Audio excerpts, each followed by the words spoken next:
Hello everyone, welcome to my channel. आज हम लेकर के आए हैं बिहार जीके से कुछ बहुत ही महत्वपूर्ण क्वेश्चन। तो आइए देखते हैं। आज का हमारा क्वेश्चन है महाकवि विद्यापति किस युग के कवि थे। महाकवि विद्यापति के नाम सुना होगा आप लोगों ने। विद्यापति जी के बहुत सारी कृतियां हैं और विद्यापति मैथिली और संस्कृत कवि थे, संगीतकार थे, लेखक थे और दरबारी पुरोहित भी थे। मैथिली कवि कोकिल के नाम से भी इनको जाना जाता है विद्यापति को।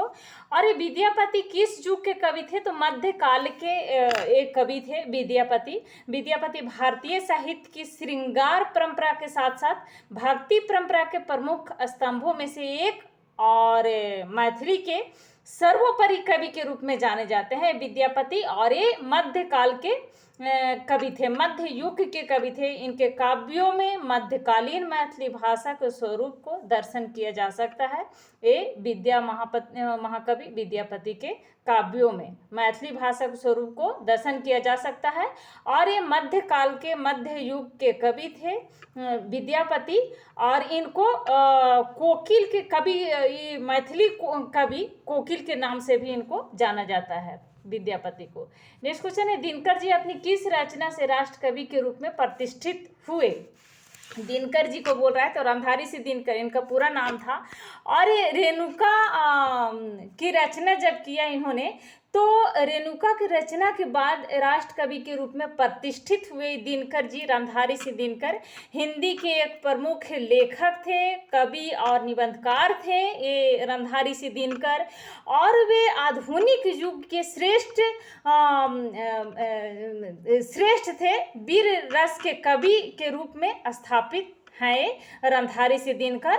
और दिनकर स्वतंत्रता से पहले ये दिनकर, रामधारी सिंह दिनकर एक विद्रोही कवि के रूप में स्थापित हुए और स्वतंत्रता के बाद राष्ट्र कवि के नाम से जाने गए। इनकी कृतियां जैसे रेणुका हो गया, और इसके अलावा रेणुका को 1935 में इन्होंने लिखा था और रचना की थी। और इसके बाद हुंकार भी इन्हीं की द्वारा रचना किया गया था। 1938 में इसकी रचना की थी इन्होंने, रामधारी सिंह दिनकर ने। इसके अलावा धूप और छाँव इन्हीं की कृतियां हैं। और बापू ये सब दिनकर जी का ही लिखा हुआ है। नेक्स्ट क्वेश्चन है, जयप्रकाश नारायण किस पार्टी से थे? तो जयप्रकाश नारायण बहुत ही फेमस थे और इनका नाम आप लोगों ने सुना होगा। स्वतंत्रता सेनानी थे और राजनेता थे जयप्रकाश नारायण। और इन्हें इंदिरा गांधी के विरुद्ध विपक्ष का नेतृत्व करने के लिए जाना जाता है। जयप्रकाश नारायण को इंदिरा गांधी को पराजित करने के लिए उन्होंने संपूर्ण क्रांति नामक एक आंदोलन चलाया था जयप्रकाश नारायण ने इंदिरा गांधी को पराजित करने के लिए। और वे समाज सेवक थे और उन्हें लोकनायक के नाम से भी जाना जाता है। जयप्रकाश नारायण को लोकनायक जयप्रकाश नारायण, इनको इस नाम से भी जाना जाता है। और मरणोपरांत इनको 1998 में इनको सम्मानित मिला था भारत रत्न से। इनको मरने के बाद भारत रत्न से सम्मानित किया गया था। नेक्स्ट क्वेश्चन है, डॉक्टर राजेंद्र प्रसाद कहाँ के रहने वाले थे? तो बिहार के रहने वाले थे डॉक्टर राजेंद्र प्रसाद, हमारे प्रथम राष्ट्रपति। और इन्होंने महात्मा गांधी के साथ चंपारण आंदोलन में भी बढ़ चढ़ के हिस्सा लिया था। ये डॉक्टर राजेंद्र प्रसाद और ये बिहार के रहने वाले थे। नेक्स्ट क्वेश्चन है,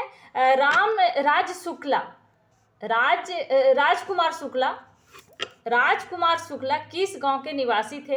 तो मुरली भरहवा के ये निवासी थे राजकुमार शुक्ला। और राजकुमार शुक्ला ने ही बिहार के चंपारण मुरली ग्राम के रहने वाले निवासी थे और स्वतंत्रता सेनानी थे राजकुमार शुक्ला। और राजकुमार शुक्ला ने ही गांधी जी को चंपारण आने के लिए न्योता दिया था 1917 में नील के खेती के विरुद्ध ब्रिटिश सरकार के खिलाफ आंदोलन चलाने के लिए। और महात्मा गांधी 1917 में नील आंदोलन के नील की खेती के विरुद्ध ब्रिटिश सरकार के इनका पहला आंदोलन था, महात्मा गांधी के द्वारा चलाया गया भारत में, क्योंकि महात्मा गांधी दक्षिण अफ्रीका से भारत लौटे थे 1915 ईस्वी में, और 2 साल तक इन्होंने पूरे भारत को देखा समझा, और इन्होंने रामचंद्र शुक्ला के कहने पर 1917 ईस्वी में नील की खेती के विरुद्ध ब्रिटिश सरकार के खिलाफ आंदोलन चलाया, और यह सफल आंदोलन था, और यह पहला आंदोलन था महात्मा गांधी का।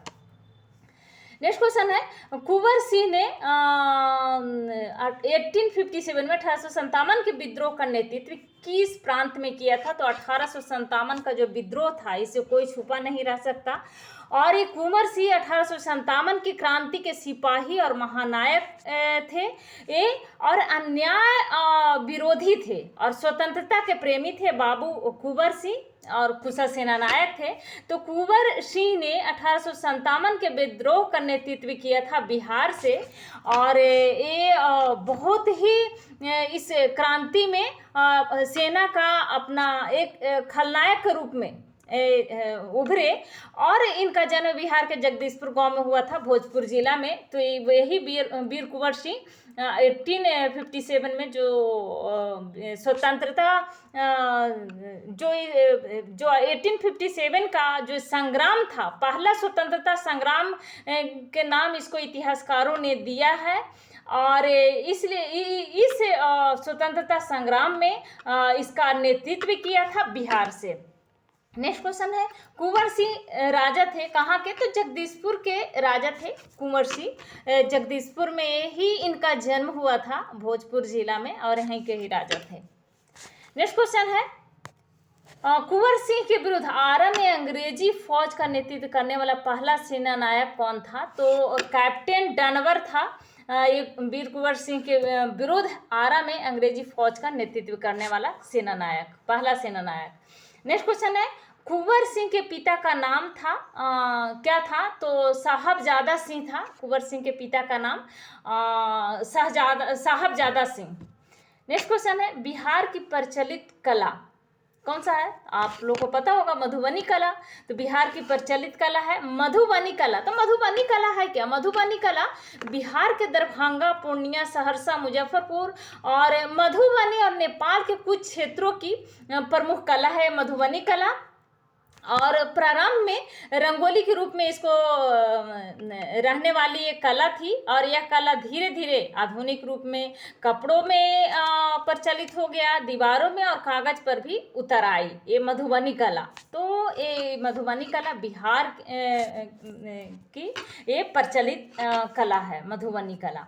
नेक्स्ट क्वेश्चन है, बिहार का प्रसिद्ध पर्व कौन सा है? तो छठ पूजा। छठ पर्व के नाम से आप लोग जानते होंगे। सूर्य भगवान का इसमें अर्घ्य दिया जाता है, सूर्य भगवान की पूजा होती है, सबसे पवित्र पूजा के रूप में इसको माना जाता है। सब पवित्र पूजा में एक पूजा है छठ पूजा, बिहार का प्रसिद्ध पर्व है। नेक्स्ट क्वेश्चन है, बिहार की पेंटिंग विद्या कौन सी है? तो मधुबनी बिहार की पेंटिंग विद्या है मधुबनी।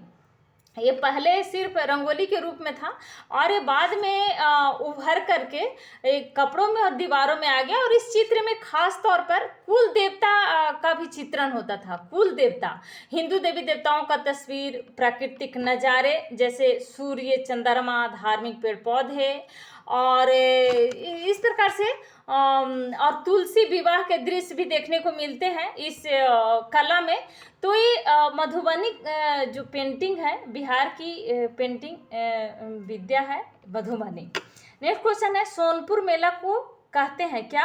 तो हरिहर क्षेत्र मेला कहते हैं, बिहार का सबसे बड़ा मेला, ये बहुत बड़ा, बिहार का ही नहीं पूरे देश का ये सबसे बड़ा मेला है सोनपुर मेला। यहाँ जानवरों का मेला लगता है, सोनपुर मेला। नेक्स्ट क्वेश्चन है, बिहार का अद्वितीय त्यौहार क्या है? तो बिहू है बिहार का अद्वितीय त्यौहार। ये भारत के असम राज्य में मनाया जाने वाला है बिहार का अद्वितीय त्योहार के रूप में बिहू है।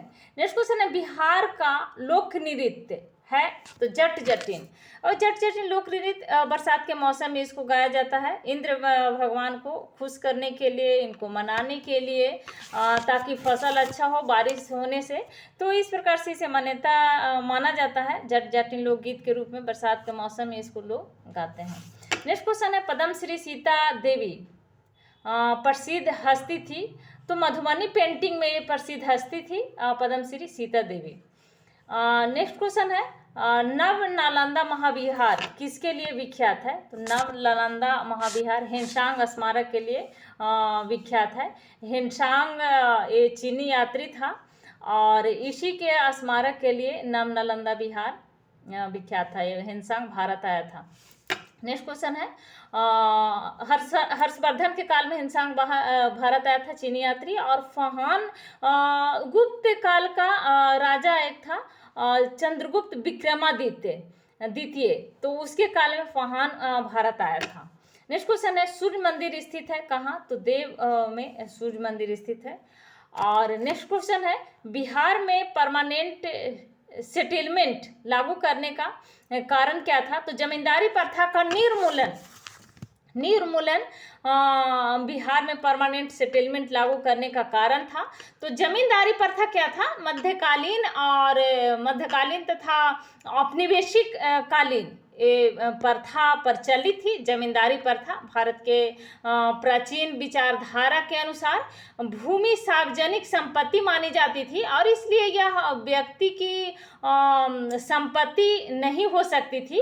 और भूमि भी वायु जल और प्रकाश की तरह प्राकृतिक दत्त उपहार मानी जाती थी। भूमि को भी जिस प्रकार से वायु जल और प्रकाश है प्राकृतिक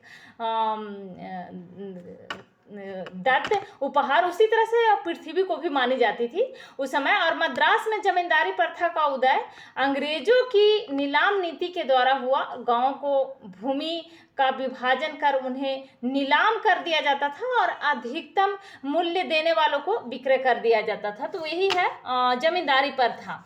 तो बिहार में परमानेंट सेटलमेंट लागू करने का कारण था जमींदारी प्रथा का निर्मूलन।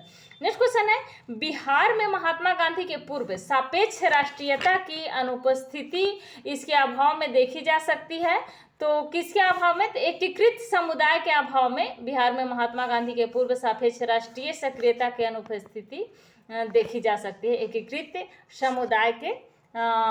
एकीकृत समुदाय इसका राइट आंसर हो जाएगा। तो एकीकृत समुदाय के अभाव में देखी जा सकती है इसकी सक्रियता की अनुपस्थिति। तो ये थे आज के हमारे बहुत ही महत्वपूर्ण क्वेश्चन। तो अगर अभी तक आपने इस चैनल को सब्सक्राइब नहीं किया है तो प्लीज़ इस चैनल को सब्सक्राइब करें, साथ में लाइक एंड शेयर भी ज़रूर करें। Thank you.